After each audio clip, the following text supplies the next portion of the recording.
अल्लाह, खुदा, ईश आदि नाम एक ही शक्ति के हैं। वो कैसा है, कहां है, कैसे मिलता है, किसने देखा है? ये प्रश्नवाचक चिन्ह पूर्ण रूप से हटाने के लिए अवश्य सुनिए जगत गुरु तत्वदर्शी संत रामपाल जी महाराज के अमृत वचन, सर्व पवित्र धर्मों के पवित्र शास्त्रों के आधार पर। कर जोरों विनती करूं, धरूं चरण पर शीश। गुरु राम देवानंद जी महाराज ने दियो नाम बख्शीश। कोटि कोटि सिजदा करूं, कोटि कोटि प्रणाम। चरण कमल में राखियो मैं बांधी जाम गुलाम। अब गुण किए तो बहुत किए, करत न मानी और। बावे बंदा बख्श दियो, बावे गर्दन उतार। अब गुण मेरे बाप जी, बख्शो गरीब नवाज। जो मैं पूत कपूत हूँ, बोर पिता को लाज। मैं अपराधी जन्म का, मैं अपराधी जन्म का, नक्सक बरे विकार। तुम दाता दुखी भंजना, मेरी करो संवार।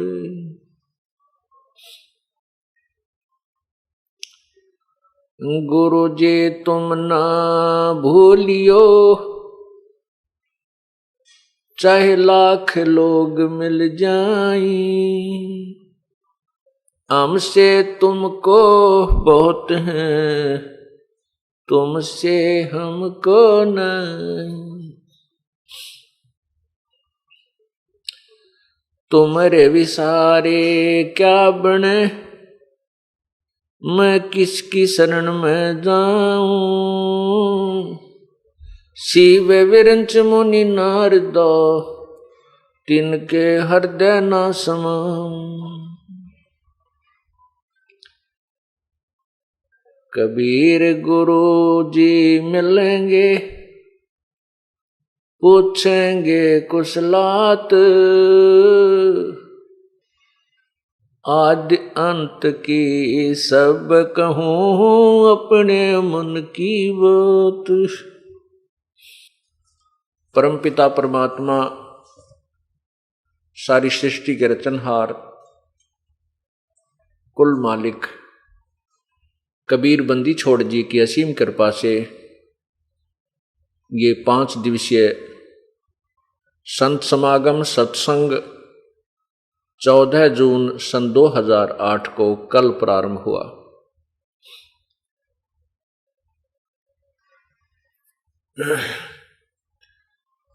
ये ज्येष्ठ मास चल रहा है। ज्येष्ठ सुदी पूर्णमासी को पूर्ण परमात्मा अपने निज धाम रत धाम सतलोक से चल कर आए थे और यहां एक शिशु रूप धारण करके लीला की थी। उस उपलक्ष्य में ये समागम हो रहा है।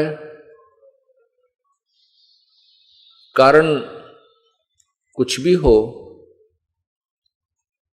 उद्देश्य परमात्मा की महिमा को उसकी पुण्य आत्माओं तक पहुंचाना ही सत्संग का मूल उद्देश्य होता है।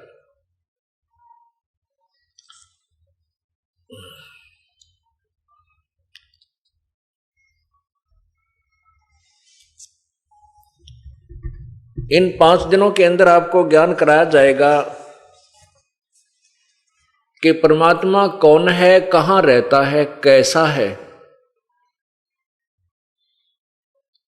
परमात्मा की क्या स्थिति है, वो साकार है या निराकार है, ये पूर्ण रूप से आपको प्रमाणों सहित बताया जाएगा।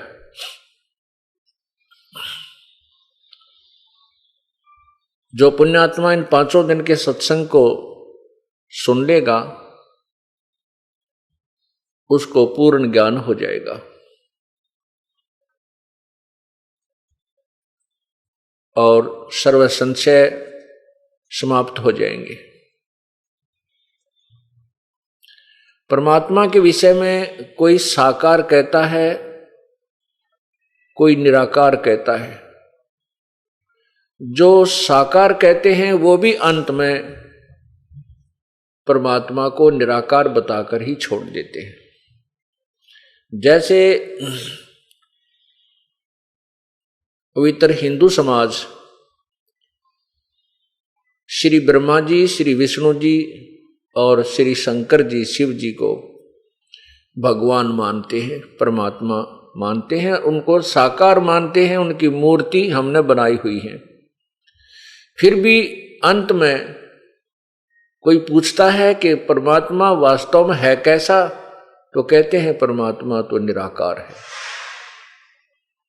वो तो कण कण में व्यापक है, उसका कोई स्वरूप नहीं है। तो इससे सिद्ध होता है कि ये थ्योरी कंप्लीट नहीं है, इनकम्प्लीट है, संशय रहित नहीं है, संशय युक्त है। एक तरफ तो हम भगवान को साकार रूप पूज रहे हैं, उनकी मूर्तियां चतुर्भुज रूप में हमारे समक्ष हैं, और फिर अंत में कहते हैं भगवान तो निराकार है। ये निर्णय आपको इन 5 दिन के सत्संग से हो जाएगा, प्रमाणों सहित हो जाएगा, आप बिल्कुल निसंशय हो जाएंगे। जब तक हमारा संशय दूर नहीं होगा हम भक्ति नहीं कर सकते, हम उस मार्ग पर दृढ़ नहीं रह सकते। आपको कोई भी विचलित कर देता है कि ऐसा नहीं है, वैसा नहीं है, फिर आप इस समस्या से परेशान नहीं होंगे। कोई कुछ भी कहे, आपके हृदय में ये तत्व ज्ञान समा जाएगा। इस प्रकार जब तक हम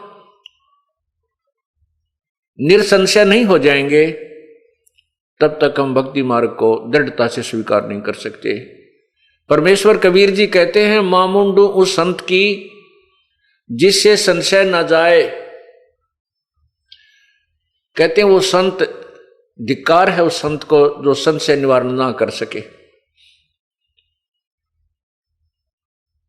तत्व ज्ञान एक ऐसा ज्ञान है जिससे सब संशय समाप्त हो जाते हैं।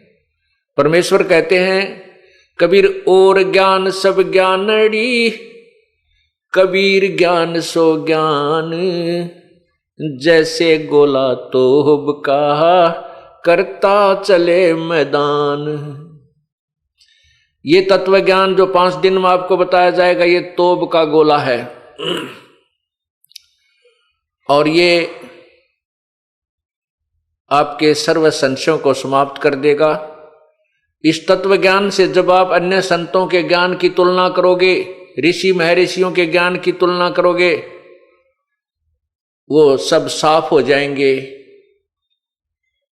और आप स्वयं पहचान सकोगे कि वास्तव में परमात्मा कैसा है और आज तक हमें कैसा ज्ञान प्राप्त हुआ है। आज हम जिस सत्संग को प्रारंभ करने जा रहे हैं वो है परमात्मा, पूर्ण परमात्मा का इस पृथ्वी पर आगमन।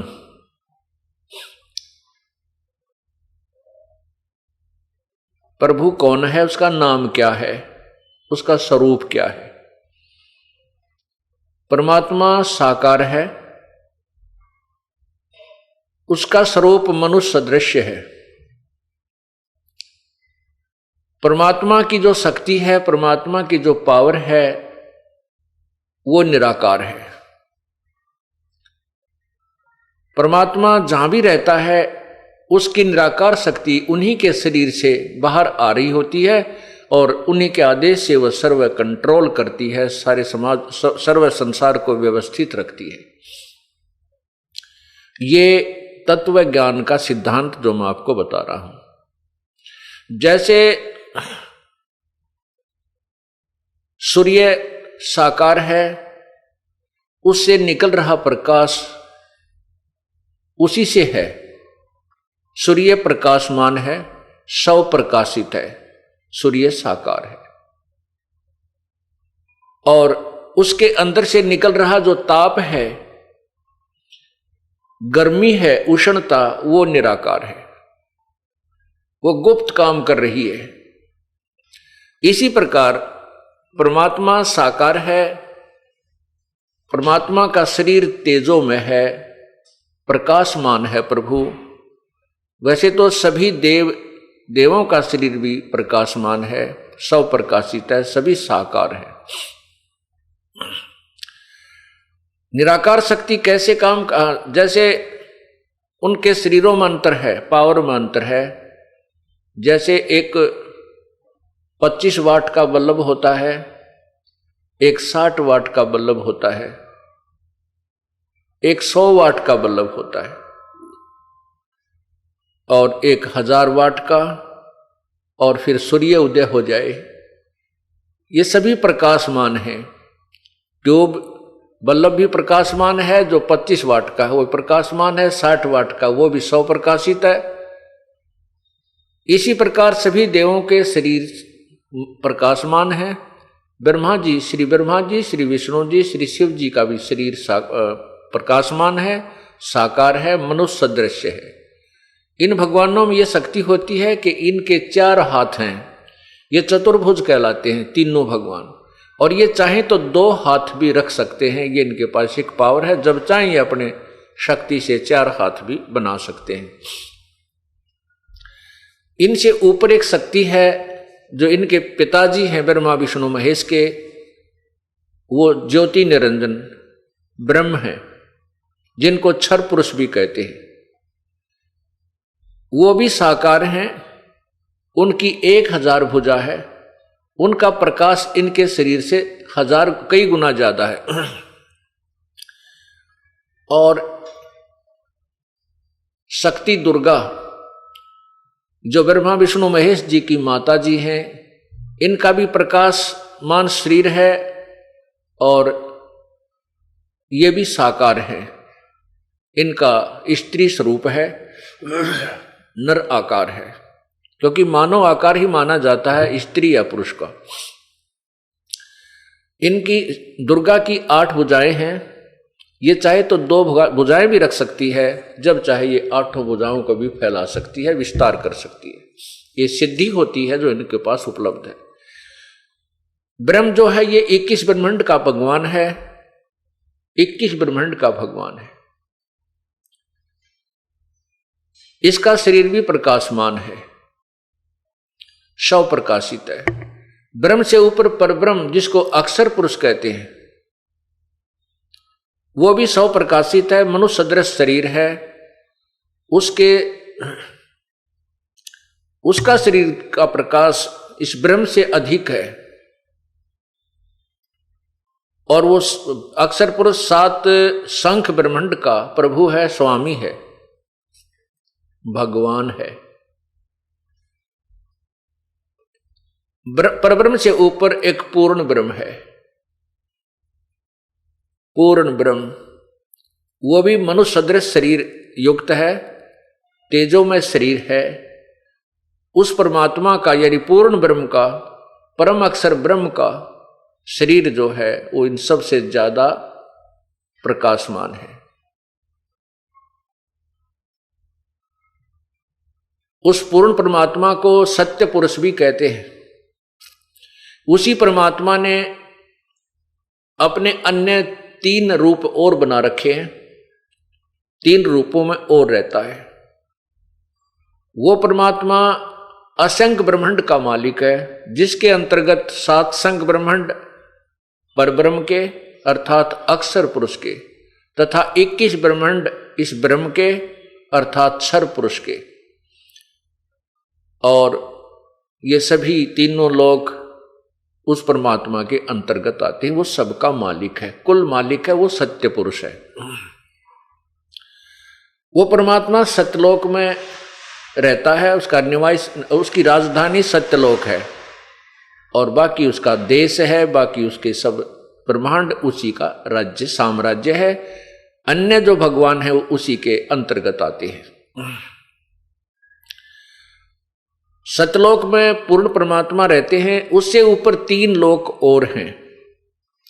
अलख लोक, उसके ऊपर अगम लोक और सर्वोच्च स्थान जो है वो अनामी लोक, अकय लोक कहलाता है। वो पूर्ण परमात्मा परम अक्षर ब्रह्म ही अन्य 3 रूपों में ऊपर रहता है, भिन्न भिन्न रूपों में 4 स्थानों पर वही रहता है, सतलोक में, अलखलोक में, अगम लोक और अकय लोक में। उसी परमात्मा के प्रत्येक लोक में उपमा के नाम भिन्न भिन्न हैं। जैसे अपने देश के प्रधानमंत्री जी अपने पास कई विभाग रख लेते हैं, तो जिस भी विभाग के वो दस्तावेजों पर साइन करते हैं वहां पर वो अपने आप को मंत्री लिखते हैं। उस समय उनकी पावर प्रधानमंत्री से कम होती है, मनुष्य वही होता है, व्यक्ति वही होता है। इसी प्रकार परमात्मा की स्थिति को समझने के लिए हमने यहाँ के एग्जाम्पल, यहाँ के उदाहरणों का सहारा लेना पड़ेगा। अब साकार परमात्मा, प्रत्येक प्रभु साकार है। अब जैसे प्रत्येक प्रभु साकार है, श्री ब्रह्मा, श्री विष्णु, श्री शिव जी, ये एक एक विभाग के मंत्री हैं। श्री ब्रह्मा जी रजगुण विभाग के, श्री विष्णु जी सतगुण विभाग के और श्री शिव जी तमोगुण विभाग के मालिक हैं। एक ब्रह्मांड में 3 लोक बने हैं और इन 3 लोकों में एक एक विभाग के ये स्वामी हैं, ब्रह्मा विष्णु महेश जी।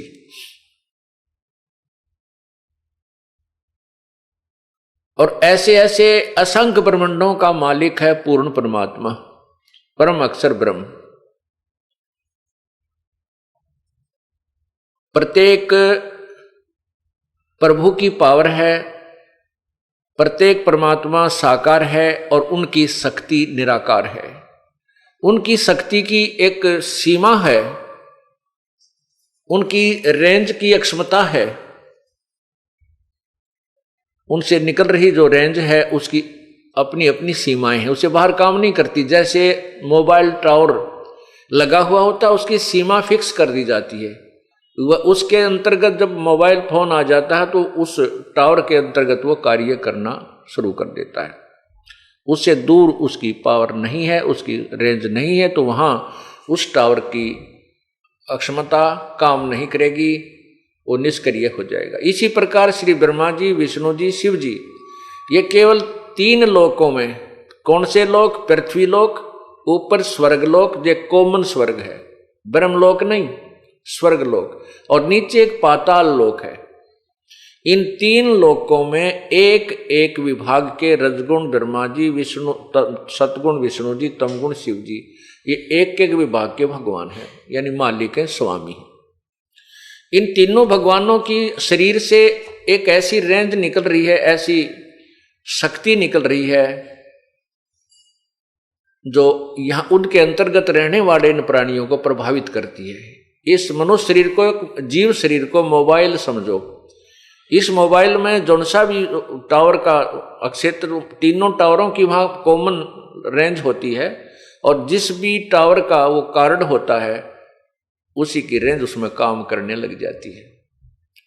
टावर साकार है लेकिन उससे निकल रही वह शक्ति निराकार है। परमात्मा जो है ये चलता फिरता टावर समझो, जो सभी प्राणियों को अपनी रेंज दे रहा है। अब रेंज की क्रिया को समझने के लिए एक एग्जाम्पल है, उदाहरण है। जैसे एक मकान में रसोई बनी होती है, अन्य रूम होते हैं, रूम्स होते हैं, कमरे होते हैं। रसोई में छौंक लगाया जाता है सब्जी को, और वहां से मिर्चों की जो रेंज है, मिर्च की जो निराकार जो शक्ति है, प्रभाव है, वो अन्य कक्षों में, अन्य कमरों में जाकर के भी छीकम छीक कर देता है।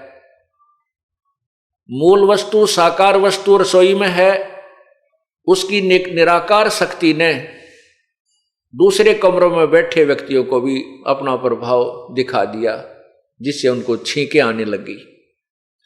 ठीक इसी प्रकार ये तीनों परमात्मा ब्रह्मा विष्णु महेश अपने अपनी रेंज युक्त, अपने अपने गुण युक्त जहां भी रहते हैं, चाहे अपने लोक में रहें चाहे अन्य लोक में घूमें, उनके शरीर से निकल रही रेंज प्रॉपर काम करती रहती है। उसी के प्रभाव से ये यहां व्यवस्था बनी हुई है। श्री ब्रह्मा जी के रजगुण निकल रही उसकी रजगुण रेंज से यहां प्राणी उत्तेजित होते हैं, संतान उत्पत्ति करने के लिए विवश हो जाते हैं। ये जीव के बस की बात नहीं है, ये तो एक कठपुतली है, एक यंत्र है, और इन भगवानों की पावरों से ये चलता रहता है। ये कोई यहां पर ये जीव विवश है, संतान उत्पत्ति अवश्य करेगा, ये इसके बस की बात नहीं है। कारण क्या है, इसके पीछे ऐसा हमें क्यों विवश किया जा रहा है, ये इस 5 दिन के सत्संग में आपका क्लियर समझ में आ जाएगा, आपको स्पष्ट हो जाएगा। दूसरे भगवान विष्णु जी हैं, सतगुण युक्त हैं। सतगुण के प्रभाव से हम एक दूसरे के साथ प्रेम करते हैं, जैसे भाई बहन का प्यार, माँ बेटा का प्यार, पिता पुत्र का प्यार, रिश्तेदारी में लगाव, और संपत्ति में मोह। ये जो मोह है, जो सतीथी हमें यहाँ पर टिकाए रखता है, सतीथी बनाए रखता है, ये भगवान विष्णु जी के सतोगुण का प्रभाव है। जैसे हम अपने पुत्रों से, अपनी पत्नी से, अपनी संपत्ति से कितना लगाव रखते हैं, ये हमारे बस की बात नहीं है, ये जीव के बस की बात नहीं है, क्योंकि जीव एक यंत्र है, एक मशीन है, और ये इसीलिए इसी अकॉर्डिंग बनाया गया है, इसी की व्यवस्था ऐसी की गई है कि ये रेंज इसमें काम करें पूर्ण रूप से, ये शक्ति काम करे अपनी अपनी रेंज के आधार पर। तो इस प्रकार भगवान विष्णु जी के सतोगुण से ये प्राणी इस संसार में इतना जबरदस्त मोहित रहता है, संपत्ति के लिए चिपका रहता है, अपने पुत्रों की, माता पिता का आपस में जो प्रेम है ये बना रहता है, जिससे यहाँ एक व्यवस्था बनी रहती है। ये यहां पर आवश्यक भी है, क्योंकि अगर ऐसा ना हो तो यहां बहुत बुरा हाल हो जाए, कोई भी ना रहे संसार में। अगर हमारा मोह ममता आपस में ना फंसा रहे, कोई नहीं रहे संसार में, क्योंकि ये सुनियोजित व्यवस्था है इस काल भगवान की। ये बना किस लिए रखा है, ये किया किस लिए है, ये हम आपको बताएंगे आने वाले सत्संग में। अब तीसरा भगवान है शिव जी। उनके अंदर तमोगुण है, वो पूर्ण रूप से तमोगुण है। उनके शरीर से निकल रहे तमोगुण के प्रभाव से ये प्राणी इतना कुपित हो जाता है, एक दूसरे को मार डालता है, काट देता है, ना जाने कितने जुल्म ढा देता है। ब्रह्मा विष्णु महेश जी के पूज्य पिताजी ज्योति निरंजन हैं, क्षर पुरुष हैं, काल है, जिसको काल कहा जाता है। इस काल भगवान ने ये सारे तीनों अपने 21 ब्रह्मांडों में व्यवस्था बना रखी है। सतीथि, उत्पत्ति, सतीथि और संहार। जन्म, फिर यहां सतीथि बनाए रखना, और फिर मृत्यु करना। इन तीनों पुत्रों के माध्यम से अपना सारा कार्य करवा रहा है। क्यों करवा रहा है, क्या उद्देश्य है इसका ऐसा? आज हमें मालूम है कि आज हमारे पास संपत्ति है, कार है, कोठी है, संतान है, पुत्र है, पुत्री है, रिश्तेदारी है, बहुत बढ़िया दिल लगा हुआ है, आनंद आ रहा है, और हम चाहते हैं हम सदा यहीं रहें, हम कभी मृत्यु को प्राप्त ना हो। लेकिन हम चाहते भी हैं कि ना मरें, और थोड़ा थोड़ा सा पता भी है कि मरे भी गए। मतलब पता तो है, लेकिन विश्वास ये नहीं होता कि हम अभी मर जाएंगे। हम इस आस पर जीवित रहते हैं कि अभी तो नहीं मरेंगे, अभी तो 100 वर्ष तो जीवन होता ही है। 100 वर्ष तक पहुंचने के उपरांत फिर ये प्राणी सोचता है, और भी उम्र बताते हैं मनुष्य तो 150 वर्ष भी जी जाता है। मर तो जाए चाहे कल, मर जाए चाहे अभी एक पल में, लेकिन आस बहुत दूर तक की हम लगाए रहते हैं। तो कहने का भाव यह है कि हम चाहे यहां कितने सुखी नजर आ रहे हैं, उस सुख को जिसको हम सुख मानते हैं, वैसे तो ये सुख संत नहीं मानते यहाँ के किसी भी वस्तु में, या किसी भी धन को या संतान संपत्ति को हम सुख मान रहे हैं। संत इनको सुख नहीं मानते, क्योंकि ये सुख अस्थायी है।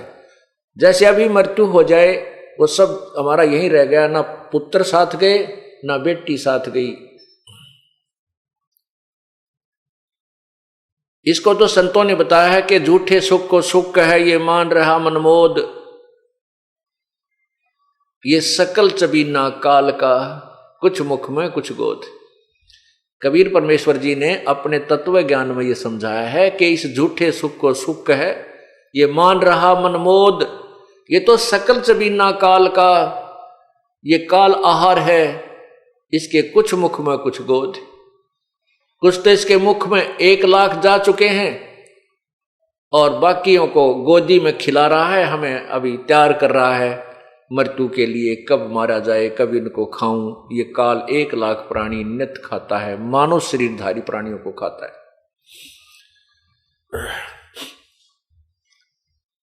अब जैसे हम यहां पर नहीं चाहते कि मरे,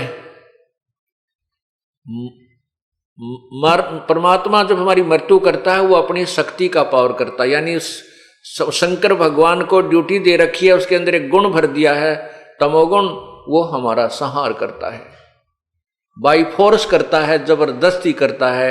हम मर के कति राजी को नहीं, कति प्रसन्न नहीं है। ऐसा क्यों है? हमें यह मालूम है कि यहां ना कोई रहा ना रहेगा, और फिर भी हम मरना नहीं चाहते, क्योंकि ये हमें अच्छा नहीं लगता, और अच्छा है भी नहीं। जब हमारी मृत्यु होनी है और उसका कोई निश्चित समय भी को नहीं, आज मर जाए या कल मर जाए, एक पल के बाद, 1 सेकंड में एक्सीडेंट में मृत्यु हो जाती है। जो व्यक्ति घर से निकला, गाड़ी में सफर कर रहा है या अपनी गाड़ी ले रखी है और जा रहा है किसी उद्देश्य से, उसके मन में सैकड़ों कल्पनाएं होती हैं, इच्छाएं होती हैं, वहां जाऊंगा, वहां से ये करके आऊंगा, और पता नहीं वापस आएगा कि नहीं आएगा। और फिर भी हम इस भूल भुलैया में उलझे रहते हैं। ये हम नहीं, ये काल भगवान ने हमें इतना विवश कर रखा है कि हमारे कोई चारा नहीं है। हम देखते हैं कि वो एक्सीडेंट में एक ही परिवार के 2 सदस्य मर गए बेचारे। कुछ दिन हम दुख मानते हैं अगर कोई निजी व्यक्ति हमारे आसपास का या घर का सदस्य चला जाता है, बाद में फिर हम विवश हैं, हम भी फिर उसी सफर पर चल रहे होते हैं। ये हमारी व्यवस्था है, बस की बात नहीं। तो हम नहीं मरना चाहते। क्यों नहीं चाहते? जब पता है कि हमारी मृत्यु निश्चित है और ये संसार छोड़ के जाना पड़ेगा, फिर भी यहां से मोह नहीं हटता। ये तो आपको बता दिया कि हमारे आपके बस की बात नहीं है। ये तो इन तीनों गुणों का प्रेशर इतना है, ये आपके और हमारे बस की बात नहीं। हाँ, इसको खत्म करने के लिए, इसको निष्क्रिय करने के लिए, इनसे सुप्रीम पावर एक पूर्ण परमात्मा की भक्ति एक ऐसा ट्रीटमेंट है, उसके करने से फिर इनकी रेंज निष्क्रिय, इनकी जो पावर है ये निष्क्रिय हो जाएगी, इनका प्रभाव समाप्त हो जाएगा। तब हम यहां से निकल सकते हैं। उसका एक ट्रीटमेंट है, अर्थात वो एक उपासना है, वो साधना है, वो हमने करनी पड़ेगी, वो श्रद्धा के साथ करनी पड़ेगी। तब हम इनके जो प्रभाव से बच सकेंगे। अब हम क्यों नहीं मरना चाहते? क्योंकि हमें अच्छा नहीं लगता। तो हम सतलोक में रहते थे, हम सत्यलोक में रहते थे, वहां मरते नहीं थे। सदा हम वहां पर अमर शरीर प्राप्त करके रहते थे। हमारे बच्चे थे, परिवार था, ठाठ से रह रहे थे, लेकिन हम अपनी नादानी, अपनी गलती के कारण इस काल के जाल में फंस गए। अब हमें वो स्वप्न याद आते हैं, वो हमारे अंदर, वो हमें याद है कि हम मरते नहीं थे, मरना नहीं चाहिए। लेकिन यहां का नियम है कि जो जन्म हुआ है उसकी मृत्यु अवश्य होगी। यहां ब्रह्मा विष्णु महेश जिनको हम भगवान मानकर पूजा करते थे, इनकी भी जन्म और मृत्यु होती है, ये भी अमर नहीं है।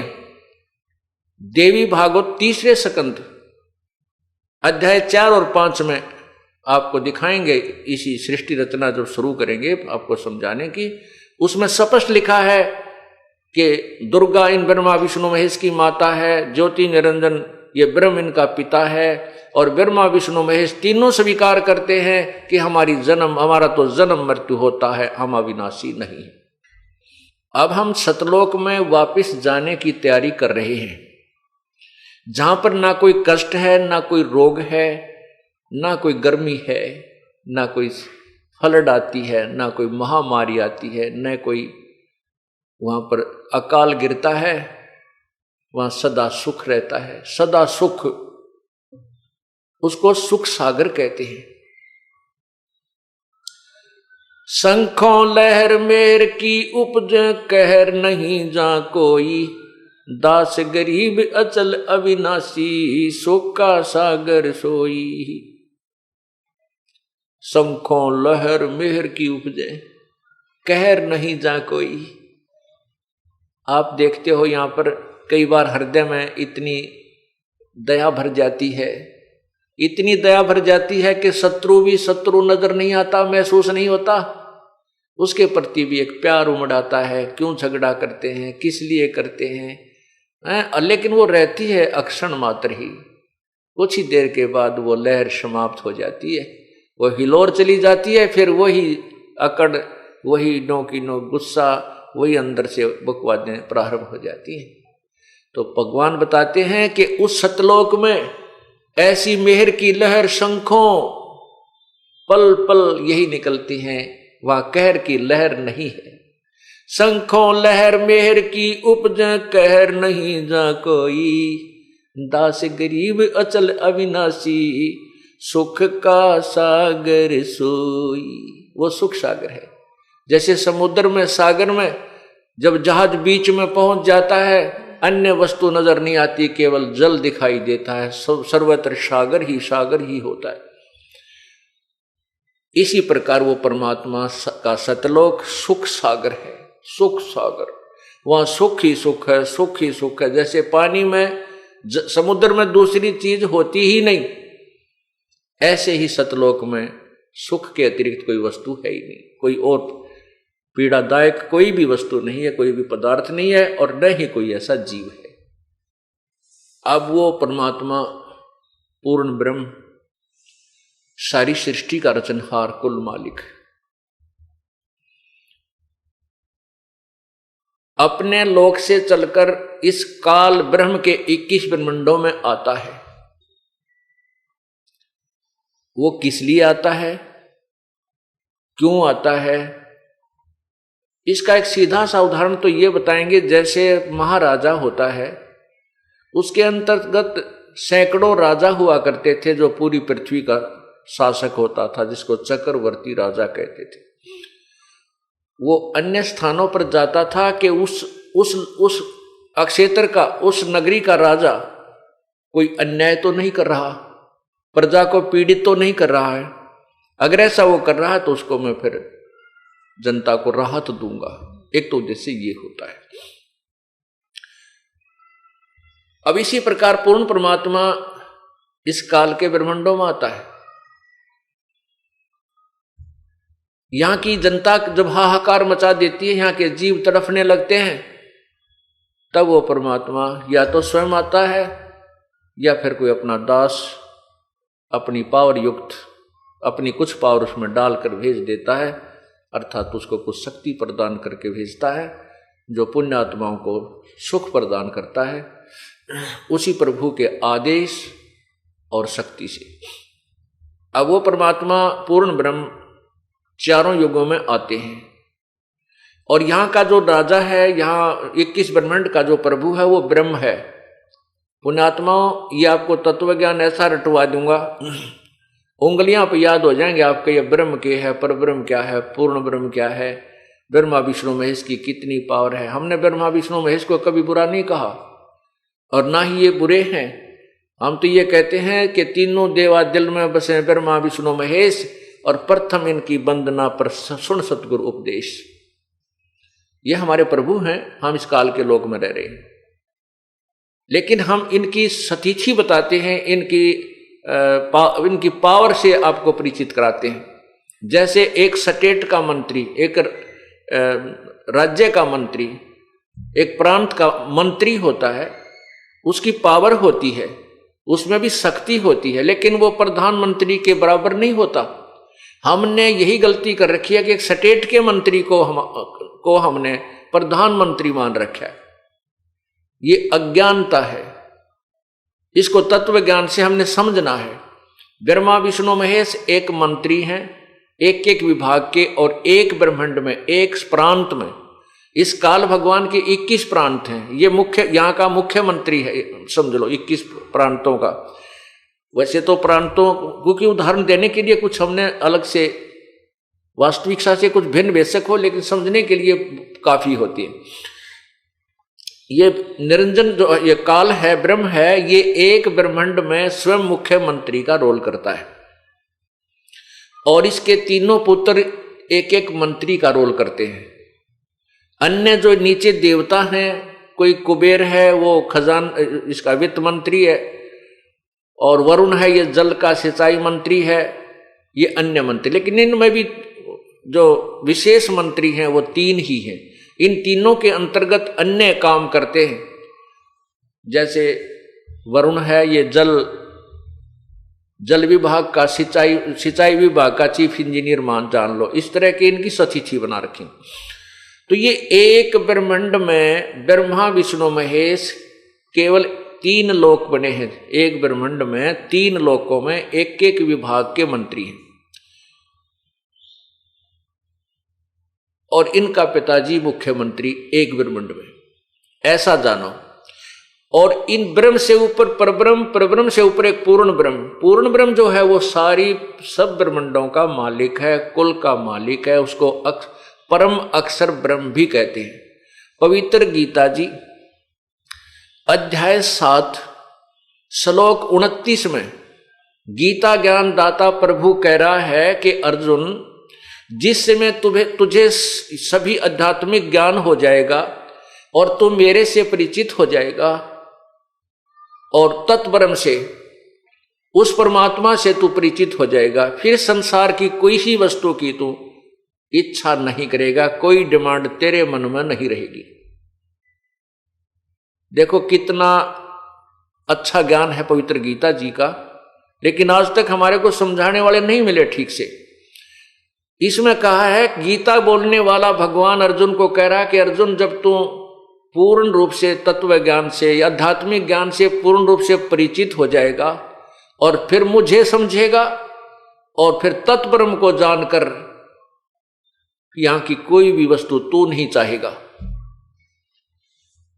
7वें अध्याय के 30 श्लोक हैं, 29वें श्लोक में ये शब्द बोले हैं। जब 8वां अध्याय प्रारंभ होता, अर्जुन ने सबसे पहले यही प्रश्न किया कि हे भगवान, किम तत्ब्रह्म पुरुषोत्तम, वो तत्ब्रह्म कौन है जो आपसे भी ऊपर है, आपसे भी कोई अन्य है। और उसको जानने के बाद आपकी सतिथि का पता होगा, तत्व ज्ञान को जानने के बाद आपको भी मैं समझूंगा। और वो ब्रह्म कौन है, तत्ब्रह्म कौन है, उसके बारे में बताइए। गीता ज्ञान दाता ने, गीता बोलने वाले प्रभु ने गीता जी के 8वें अध्याय के 3 मंत्र में श्लोक में कहा है, वो परम अक्षर ब्रह्म है, वो परम अक्षर ब्रह्म है। यानी गीता बोलने वाले परमात्मा भगवान से कोई और परमात्मा है, उसके विषय में गीता ज्ञानदाता कह रहा है, वो परम अक्षर ब्रह्म है। 8वें अध्याय में ही फिर आगे चल के 5वें और 7वें श्लोक में गीता ज्ञानदाता भगवान अपने बारे में कह रहा है कि मेरी भक्ति कर, मुझे ही प्राप्त होगा।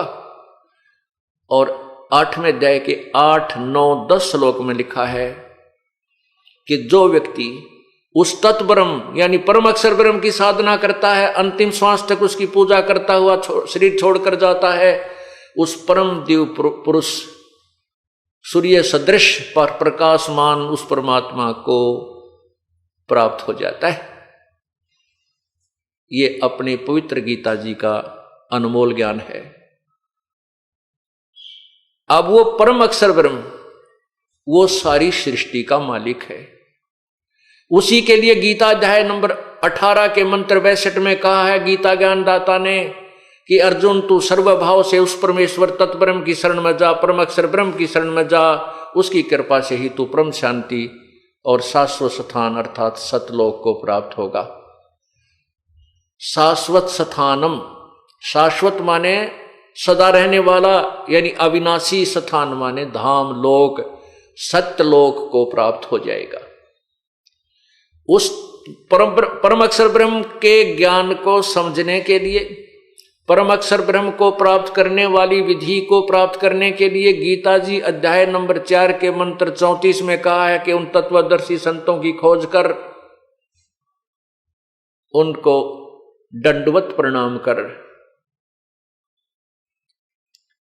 विनम्र भाव से कपट छोड़कर प्रसन्न कर, फिर वो तत्वदर्शी संत तुझे उस परम पिता के पाने की विधि बताएंगे।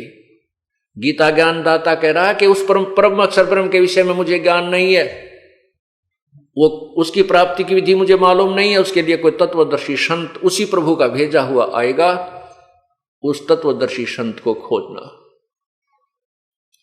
वो तत्वदर्शी संत होगा कैसा, उसकी क्या पहचान है? पवित्र गीता अध्याय नंबर 15 के प्रथम मंत्र में ही स्पष्ट कर दिया है कि वो उसकी क्या पहचान होगी उस तत्वदर्शी संत की, कि वो उस संसार रूपी उल्टे लटके हुए वृक्ष के का पूर्ण विस्तृत विवरण देगा। स वेदवित वो तत्वदर्शी संत होगा। उस परमात्मा ने, पूर्ण ब्रह्म ने स्वयं ही एक भूमिका की थी तत्वदर्शी संत की, स्वयं ही वो भगवान है, स्वयं ही संत बनकर आते हैं, स्वयं ही एक अच्छे भक्त की भूमिका करके हमें उदाहरण देते हैं कि बेटा ऐसे ऐसे रहना जैसे मैं रह रहा हूं। उस परमात्मा ने, उस तत्ब्रह्म ने, परम अक्षर ब्रह्म ने आकर के आप ही तत्वदर्शी संत की भूमिका निभाई थी। उसके बाद उन्हीं के ज्ञान से इस दास को वो तत्व ज्ञान प्राप्त हुआ है और तत्वदर्शी संत की पदवी उसी परमात्मा ने इस दास को दी है। तो उस परमेश्वर ने, उस परम अक्षर ब्रह्म ने, सतपुरुष ने, कबीर परमेश्वर ने आकर के आज से 600 वर्ष पूर्व सवसम वेद यानी कबीर वाणी का के माध्यम से हमें यह ज्ञान दिया था। क्या कहा था? अक्षर पुरुष एक पेड़ है निरंजन वा की डार, अक्षर पुरुष एक पेड़ है निरंजन वा की डार, तीनों देवा शाखा है भाई पात रूप संसार। अक्षर पुरुष एक पेड़ है, निरंजन वा की डार और तीनों देवा शाखा है, ये पात रूप संसार। कितना प्यारा ज्ञान दिया गीता जी में, और स्पष्ट कर दिया है कि वो तत्वदर्शी संत कैसा होगा। इस उल्टे लटके हुए संसार रूपी वृक्ष का यानी पूर्ण विवरण बताएगा। उसके तना क्या है, कौन है, जड़ कौन है, तना कौन है, और वो डार कौन है, फिर वो शाखाएं, तीनों शाखा क्या हैं, और संसार रूपी वृक्ष कौन है। तीनों गुण, रजगुण ब्रह्मा, सतगुण विष्णु, तमगुण शिवजी रूपी तो शाखाएं हैं। नीचे जो जड़ है, मूल है उस वृक्ष की, यानी संसार जहां से चला है, जिससे प्रवृत्त को प्राप्त हुआ है, वो मूल है, वो पूर्ण परमात्मा परम अक्षर ब्रह्म है। एक वृक्ष की जो जड़ होती है वो जमीन के अंदर हिडन होती है, गुप्त होती है, प्रोक्ष होती है, और उससे बाहर तना होता है। तना नीचे जो जड़ है वो तो परम अक्षर ब्रह्म जानिए, और जमीन से बाहर तुरंत जो मोटा हिस्सा भाग होता है वृक्ष का, उसको तना कहते हैं, उसको अक्षर ब्रह्म अर्थात पर ब्रह्म जानिए। और फिर ऊपर जाके शाखाएं मोटी मोटी डार निकलती हैं, उनमें से एक डार को ज्योति निरंजन ब्रह्म क्षर पुरुष जानिए। उसी क्षर पुरुष एक ब्रह्म के आगे जाके 3 शाखाएं बन जाती हैं। उन तीनों शाखाओं को रजगुण ब्रह्मा, सदगुण विष्णु, तमगुण शिवजी, तीनों गुण रूपी शाखा जानिए। अब पुण्यात्माओं, इस संसार रूपी वृक्ष में एक दूसरे से जो भाग हैं ये एक दूसरे से संबंधित हैं, जुड़े हुए हैं। और हम फिर आगे इस ब्रह्मा विष्णु महेश यानी तीनों शाखाओं के आगे जो पत्ते बने हुए हैं, टहनियां निकली हैं, उन टहनियों के ऊपर वो पत्ते स्थापित होते हैं, उनको संसार जानिए। हम आज संसार में हैं, आप संसार हैं, आप ब्रह्मा विष्णु महेश रूपी इन तीनों शाखाओं पे आधारित हैं। आपको इन्हीं के माध्यम से आपका किया हुआ कर्म यानी फल मिलता है, आपको आहार प्राप्त होता है। जैसे पूरे पेड़ को से आहार प्रारंभ होता है, मूल से शुरू होता है। मूल पूर्ण परमात्मा है, परम अक्षर ब्रह्म है, वही सभी का पालन पोषण करता है, इस पूरे वृक्ष संसार रूपी वृक्ष का। अब जड़ से खुराक चलती है, जड़ से आहार चलता है, तना में आया, तना से फिर उस मोटी डार में गया, यानी पूर्ण परमात्मा से सबका किया हुआ कर्म का फल स्टार्ट हुआ। वो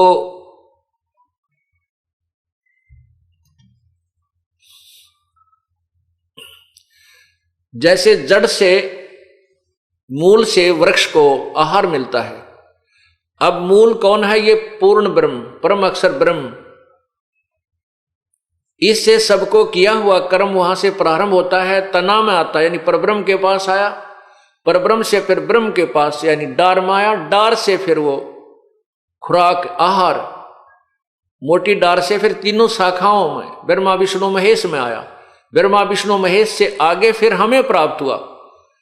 ये वृक्ष के एक हिस्सा है ब्रह्मा विष्णु महेश, इनको हम अलग नहीं कर सकते, इनको हम बुरा नहीं कह सकते। जैसे कई अनजान लोग हमारे ज्ञान को नहीं समझते, वो कहते हैं कि ये संत ब्रह्मा विष्णु महेश को नेग्लेक्ट करता है। ये नेग्लेक्ट हो ही नहीं सकते, ये तो हमारा अभिन्न अंग है। जब तक हम इनके अंतर्गत हैं, हम यहाँ इनके अधीन हैं। ये यहाँ के 3 लोक के एक के विभाग, 3 लोक में एक के विभाग के मालिक हैं, मंत्री हैं, और हम इनकी प्रजा हैं।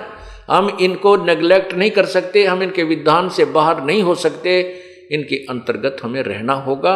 और लेकिन इस ज्ञान को समझना पड़ेगा, इनकी कितनी पावर है, ये हमें कितना राहत दे सकते हैं। अक्षर पुरुष यानी परम अक्षर पुरुष, परम अक्षर ब्रह्म से आहार चला,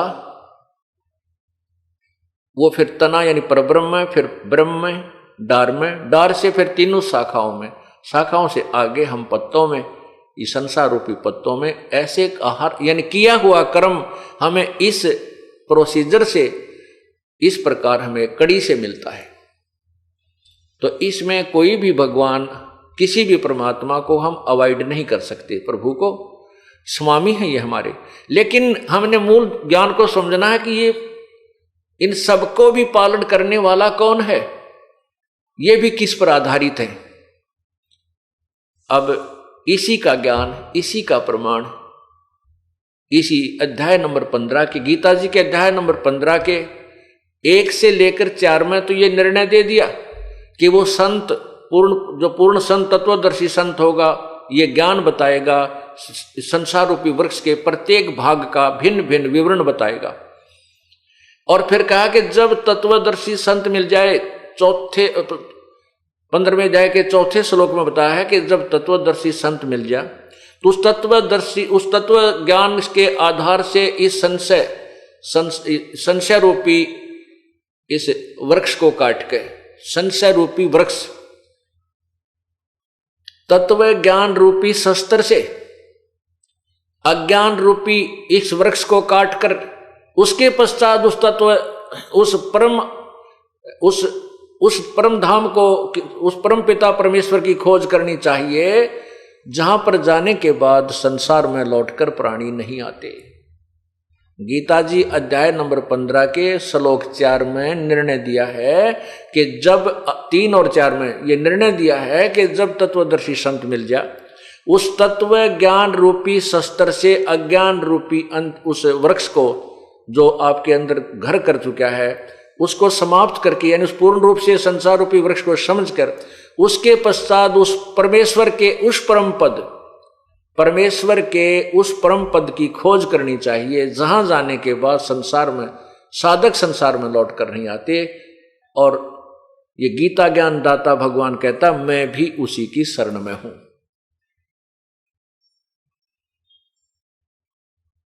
अब गीता ज्ञान दाता परमात्मा 4 अध्याय के 5वें श्लोक में कहता है कि अर्जुन तेरे और मेरे बहुत जन्म हो चुके हैं, तू नहीं जानता मैं जानता हूं।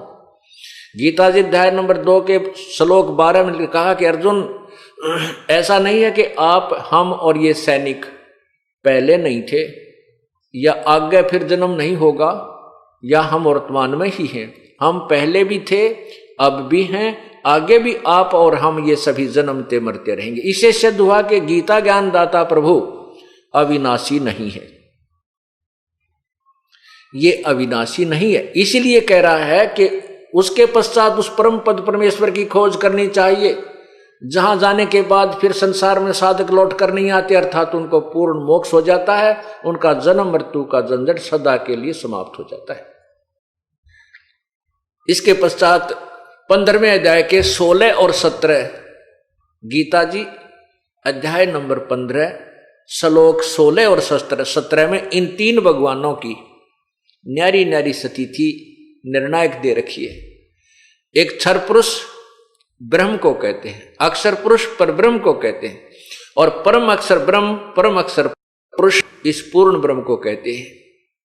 इन तीनों भगवानों की न्यारी न्यारी स्थिति है। गीता जी अध्याय नंबर 15 श्लोक 16 में कहा है कि इस संसार में 2 भगवान हैं, पुरुष माने प्रभु, 2 पुरुष 2 भगवान हैं, एक क्षर पुरुष एक अक्षर पुरुष। और इन दोनों प्रभुओं के लोकों में, और इन दोनों प्रभुओं के शरीर नाशवान हैं, आत्मा अविनाशी होती ही है, ये स्वयं भी नाशवान है, इनके अंतर्गत जितने प्राणी इनकी भी जन्म मृत्यु होती है, ये अमर नहीं है, ये अमर नहीं है। लेकिन अक्षर का अर्थ अविनाशी होता है। अब ध्यान से सुनना पुण्यात्माओं, क्योंकि एक तत्व ज्ञान है, इसमें समय समय पर हर एक निर्णय दिया जाता है, और आपको पूर्ण रूप से यह समझ में आना चाहिए, तभी आप इस मार्ग को ग्रहण कर सकोगे। यहां अक्षर पुरुष का अर्थ अविनाशी भगवान, अविनाशी प्रभु। लेकिन फिर 15वें अध्याय के 17वें श्लोक में लिखा कि वास्तव में अविनाशी तो इन दोनों से भी न्यारा है, और वही परमात्मा कहलाता है, और वही तीनों लोकों में प्रवेश करके सबका धारण पोषण करता है, वो अविनाशी परमात्मा इस प्रकार कहा जाता है। अब यहां सोचना है कि 15वें अध्याय के 16वें श्लोक में भी यही कहा है कि एक क्षर पुरुष नाशवान भगवान, एक अक्षर पुरुष, क्षर पुरुष ब्रह्म है और अक्षर पुरुष ये परब्रह्म है।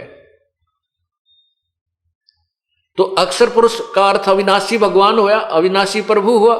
और फिर 17वें श्लोक में कह दिया कि ना अविनाशी तो इन दोनों से भी उत्तम पुरुष, यानी वास्तव में सच्चा भगवान तो कोई इनसे भी न्यारा है, और वही वास्तव में अविनाशी है। इसे सिद्ध हुआ कि ये अक्षर पुरुष जिसको कहते हैं ये भी अविनाशी नहीं रहा। इसको समझने के लिए एक एग्जाम्पल कोट किया जाता है, एक उदाहरण दिया जाता है, ध्यानपूर्वक सुनना। तत्व ज्ञान को समझे बिना आप भक्ति पर नहीं लग सकते, और ना ही काल के लोक से आपकी यहां से आस्था हट सकती। क्षर पुरुष ब्रह्म है, अक्षर पुरुष ये परब्रह्म है, परम अक्षर ब्रह्म यानी पूर्ण परमात्मा वो पूर्ण ब्रह्म है। इन तीनों भगवानों की स्थिति को समझने के लिए आप ऐसे समझिएगा कि जैसे एक सफेद कप होता है, चाय पीने का, चीनी का प्याला जिसे कहते हैं, उसकी स्थिति से आप परिचित हैं कि हाथ से अगर छूट गया, फर्श पे गिर गया तो टुकड़े टुकड़े हो जाएगा, इतना छर है, नाशवान, बिल्कुल इसका तो क्लियर पता है कि नाशवान है। दूसरा कप समझिए स्टील का, इस्पात का बना हुआ है। अब वो कप उस सरपुरुष यानी उस मिट्टी के कप की तुलना में हमें बहुत स्थायी नजर आता है, अविनाशी नजर आता है भी, लेकिन वो भी वास्तव में अविनाशी नहीं है, क्योंकि स्टील को भी, लोहे को भी समय आने पर जंग लगेगा और एक दिन वो विनाश को प्राप्त हो जाएगा। लेकिन उसकी तुलना में वो बहुत ज्यादा समय के बाद नष्ट होगा, इसलिए उसको भी हम पक्का मान लेते हैं कि यो भाई टूटा को नहीं, खत्म नहीं होएगा, खत्म टूट भी जाएगा, अगर व्हीकल के नीचे आ गया टूट भी गया, और अच्छे लठ गण मार दिए उसका चूरा भी हो जाएगा। यानी वो स्थायी होते हुए भी वो जंग लगेगा, स्थायी नजर आते हुए भी उसका विनाश होगा, जंग लगेगा।